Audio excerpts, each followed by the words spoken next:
आपके साथ अंजना और आप देख रहे हैं नेशन न्यूज नेटवर्क। आइए नजर डालते हैं आज की खास खबर पर। कैसे कांग्रेस के आगे झुके उद्धव ठाकरे, लोकसभा में ज्यादा सीटें लड़े पर अब समझौता। अब तक मिली जानकारी के अनुसार कांग्रेस 105 सीटों पर उतरेगी तो उद्धव सेना को 96 से 100 तक सीटें मिल सकती हैं।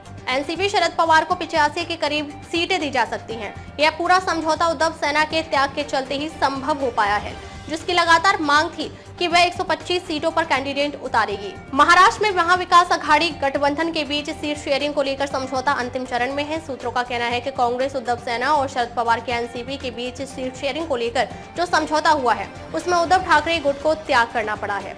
अब तक मिली जानकारी के अनुसार कांग्रेस 105 सीटों पर उतरेगी तो उद्धव सेना को 96 से 100 तक सीटें मिल सकती हैं। एनसीपी शरद पवार को 85 के करीब सीटें दी जा सकती हैं। इस तरह साफ हो गया है कि उद्धव सेना कांग्रेस के मुकाबले कम सीटों पर उतरेगी।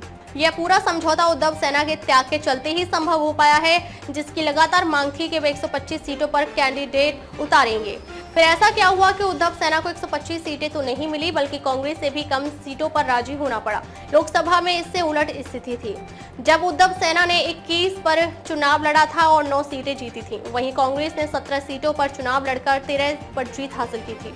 माना जा रहा है कि इस स्ट्राइक रेट को ही सामने रखते हुए कांग्रेस ने उद्धव सेना को राजी किया कि वे कम सीटों पर चुनाव लड़े।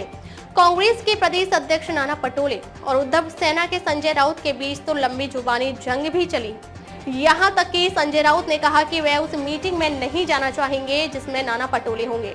फिर शरद पवार ने दखल दिया और उद्धव ठाकरे से बात की। कहा जा रहा है कि उनकी करीब 2 घंटे की बातचीत ने ही पूरी स्थिति को संभाला।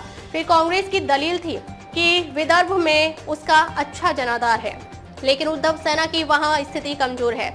ऐसे में उसका वहां की सीटों से लड़ना नुकसान करेगा। वह भाजपा से सीधे मुकाबले में नहीं जीत पाएगी, इसलिए कांग्रेस को ही वहां मौका दिया जाए। कांग्रेस ने इसके लिए लोकसभा चुनाव का स्ट्राइक रेट भी सामने रखा। अंत में उद्धव सेना को यह मानना पड़ा कि कांग्रेस ही ज्यादा सीटों पर चुनाव लड़े।